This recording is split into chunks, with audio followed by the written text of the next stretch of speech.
Hey everyone, it's great to be back during these sessions. And today I will be talking a little bit about chatbot integrations, specifically with APIs, in general, how APIs fit into the overall architecture of your conversational AI, and how to start kind of poking around and exploring on your own. So I think at the very top level, we should kind of discuss why even integrate.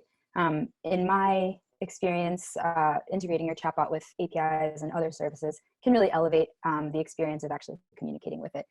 It can really take it from kind of just a back and forth conversation that you've kind of just hard coded on your end, and elevate it to a more dynamic and automated solution where you can bring in a wide variety of kinds of data and really just make things very streamlined and even delightful for the people you're interacting with, whether that's kind of more personal fun data or more kind of business system type stuff you're trying to accomplish.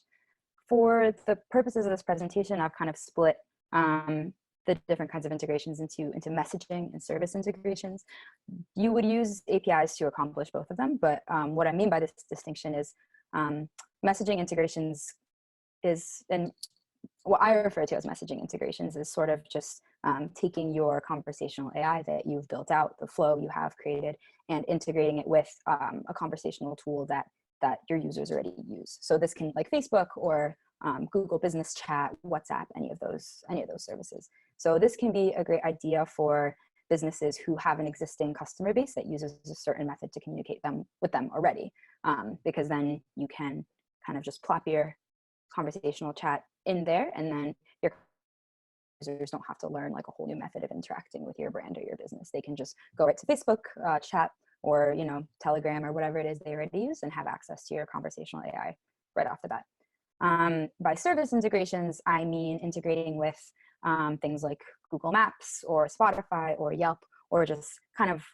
all these repositories or databases of information that you might want to bring into your chatbot and integrate based on what you're trying to accomplish. Things like Yelp reviews, or maybe map information if you want your user to select a location, or a YouTube video, or anything like that that you want to dynamically bring into your conversation rather than kind of hard coding a link in there to a certain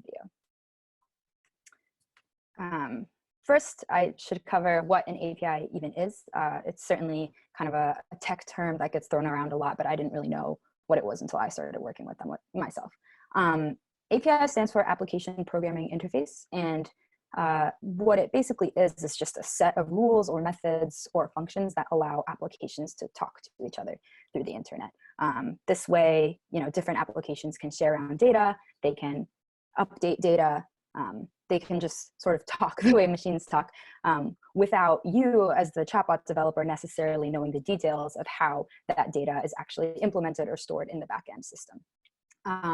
So for instance, let's say you wanted to build a chatbot that has the ability to give users the weather based on where users' location is. Obviously, you can't put that into your conversational flow that you're actually building in Querlo, for instance, because you don't know what the weather's always changing. You don't know what it's like. People could ask for any location, and it just doesn't really make sense for you to be hard coding that information in there.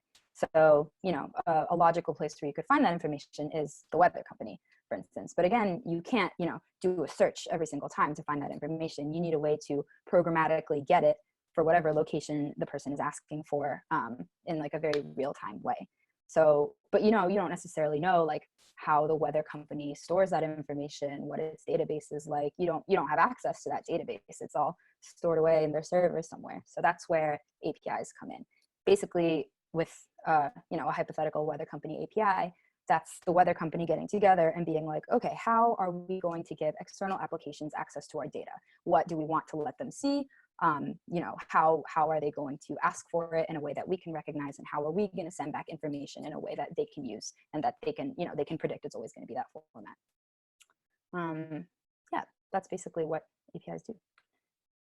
And then as far as how they actually fit into the flow of a chatbot, I took this diagram from this person, Perry Ising, on Medium. I don't know who he is, but I thought it was a good illustration of the way this goes. And I kind of just added in the user, your hypothetical user on the left end.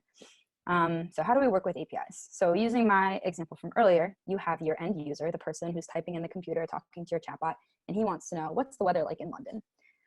So your chatbot, which you have already set up with intents and entities to recognize that kind of utterance, recognizes, okay, this is a check weather intent, and our entity, the location, is London. So the chatbot takes that information and it knows that the next step is to actually get that from the weather company. So it puts that information together in whatever way the API is expecting, which we know because that information is online. It's like, hey, here are the parameters you have to send, and here's the specific code that has to go in there, so the API knows what's being asked for. The chatbot puts that together and sends that request, get the weather in London, through the internet, through the API. The API receives it, understands what type of transaction is being requested here, and then goes into stuff on the weather company side, their databases that your application doesn't really know about at all, finds that information and puts it together in kind of like a package to return it. So it sends it back to your application, again, through the internet as a response. And that response is weather information in London. Your chatbot receives that, and then it does with that information whatever you have programmed it to do. So maybe you want to read it back just the way it is. It's 62 and rainy in London. Maybe you want to give forecasts for the week. Maybe you want a visualization. At the point, that information is in your hands and you can do anything you want with it and give it back to your end user. Yeah, okay. So I use this terminology, request and response. Those are kind of just the two sides of the bidirectional exchange here. There are a lot of different types of requests in the API world, but the two most common that you're going to see are GET requests and POST requests, which do what they sound like. GET requests basically just retrieve information from whatever database or server it is and return it to your application. Retrieve information based on whatever you ask for. And this URL I have down here is an example of what's called an endpoint.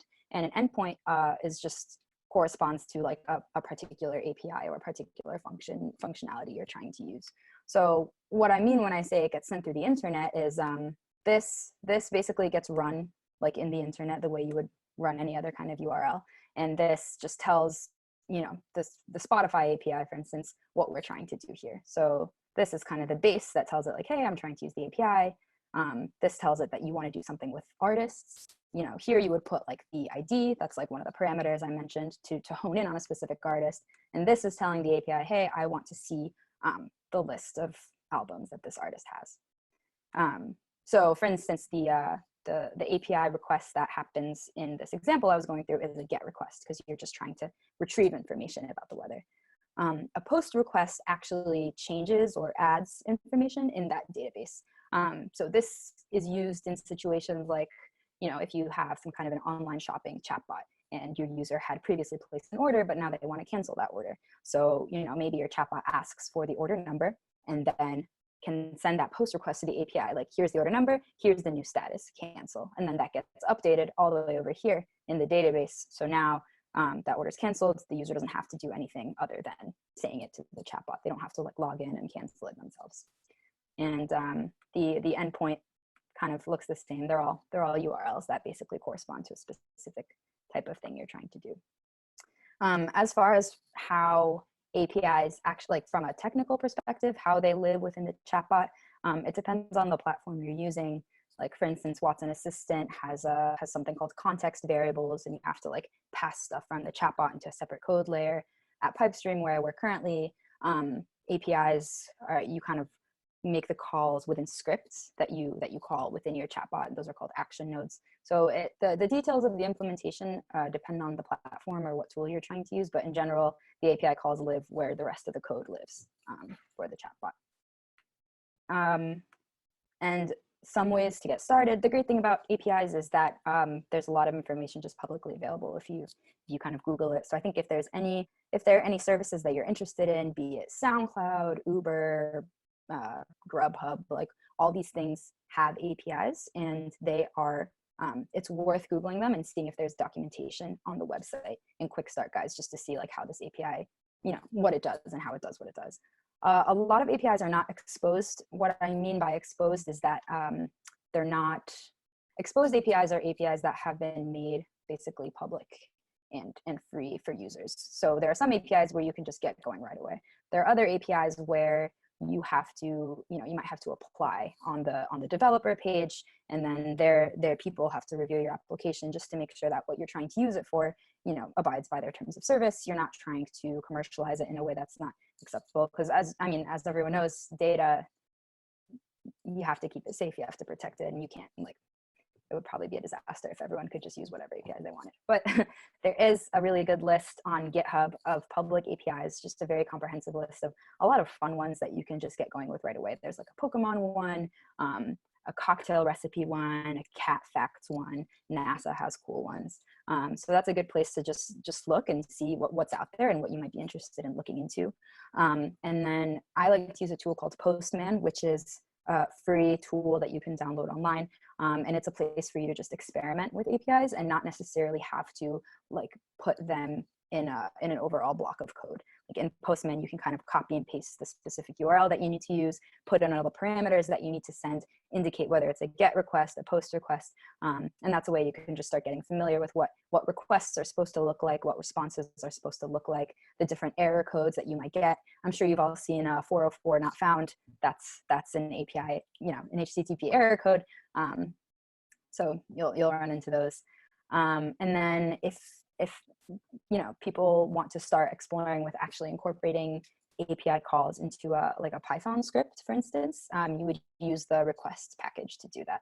So that's, if anyone wants to kind of dive right into Python or coding during this time, that's a good way to do that as well. Sofia, does the Postman integrates with the chatbot, or this is just to learn how to operate APIs? Yep, it's basically just a sandbox. You can't really hook it up to anything else, but it's just a way to see what the response looks like, and then using that you can start building it into kind of wider scale applications. Yeah, so I have a demo to show of a chatbot I built at work that uses a good deal of Spotify API integrations, but just wanted to see whether there were any questions before I go into that demo. I have a question. So I know you mentioned that Corvo could actually work with databases. So I've been using MySQL a bit lately. So could it work with that? Yeah, I mean, MySQL, it could. It depends on the API, I think. I personally don't really work much with MySQL, so I'm not super confident in my answer right now. But yeah, I mean, that's just if you want to work directly with a database that you have access to, that would work. I think it's more, APIs are more useful for, like, you can't go right into like the Google Maps database or anything like that, or the Spotify database. It's just not something you have access to. So that's when an API comes in, to sort of give you a way to interact with those databases that you just are not publicly available for the average user. Okay, thank you. Yep. And we have both Francesco and Mauricio who will talk about the Corvo integration specifically. So I think they can probably address some of your questions too. Okay, cool. Any other questions? Sounds like enough. Ready for the demo, Sofia? Awesome. All right, let me get my setup here. Okay, so this is a demo I built using the Pypestream platform. Hopefully it'll load.